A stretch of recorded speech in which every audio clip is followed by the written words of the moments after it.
Overcoming fear with faith, Jesus' path to courage in uncertain time.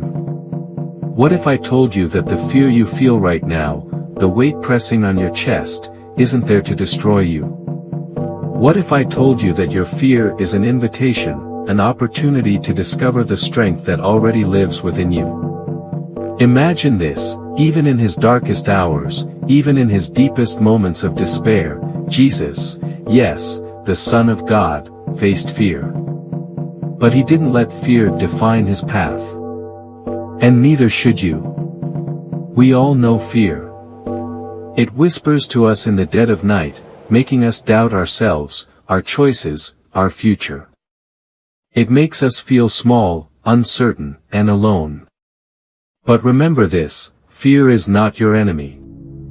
It is a test, a challenge that God allows us to experience so that we may discover the unshakable power of faith.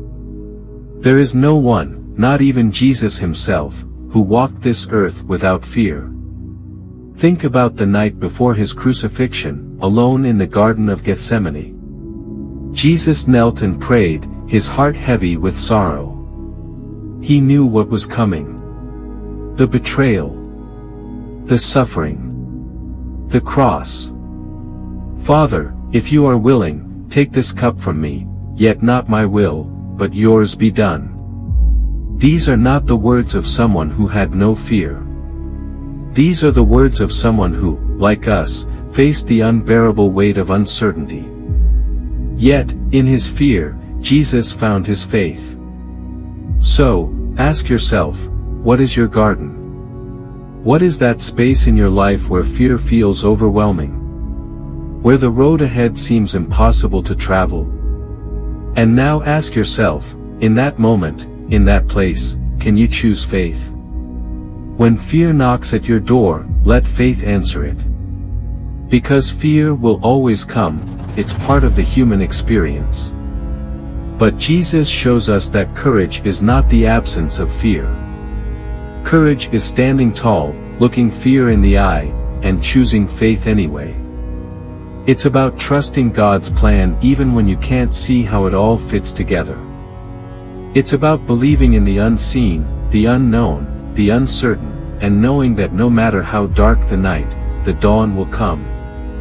Remember the story of Peter walking on water. He stepped out of the boat, eyes fixed on Jesus, and for a moment, everything seemed possible. But as soon as he let fear creep in, as soon as he let doubt distract him, he began to sink. The winds howled, the waves crashed, and in his panic, Peter cried out, "Lord, save me." And what did Jesus do? He immediately reached out his hand and caught Peter, saying, "You of little faith, why did you doubt?" Isn't that us, too? We begin to take steps of faith, believing that we can rise above the storm. But then, life gets hard. The winds pick up, the waves of uncertainty crash down on us, and fear starts to take over.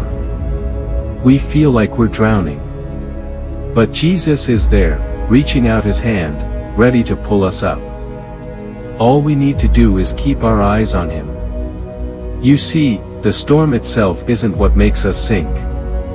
It's the fear that does. And just like Peter, when you're overwhelmed by fear, Jesus is right there.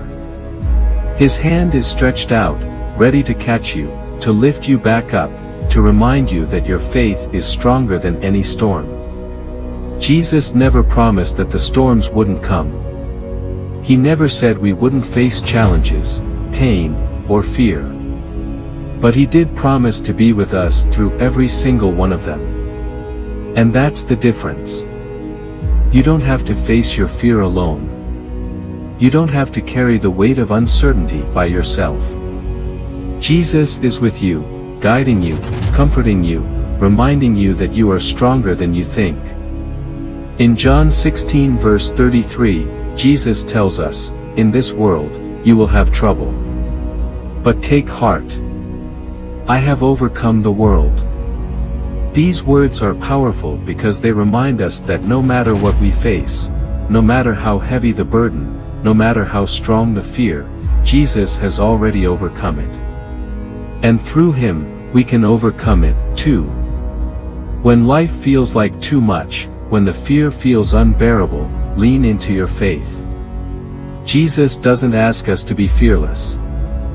He asks us to be faithful.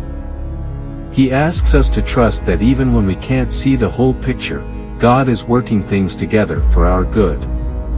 He asks us to believe that His love is greater than our fear, His plan bigger than our doubt, His presence more powerful than our worry. So, what does faith over fear really look like?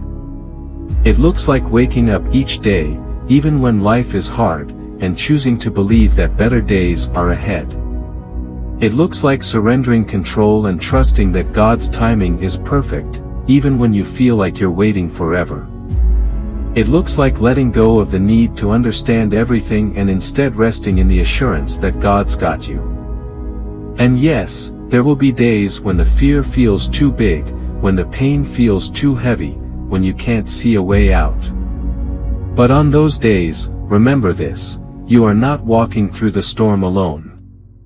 Jesus is beside you, holding your hand, guiding your steps, reminding you that you are stronger than you know.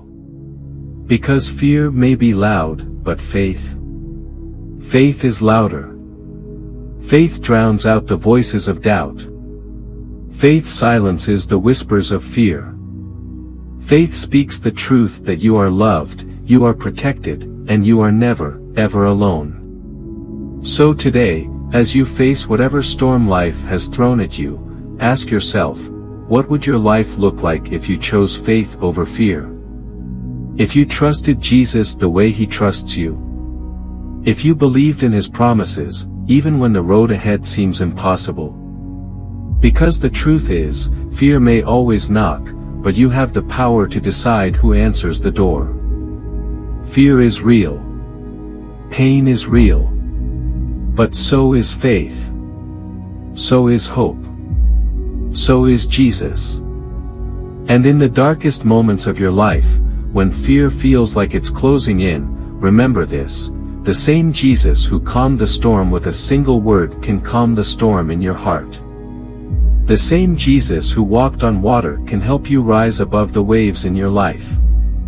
And the same Jesus who overcame death itself is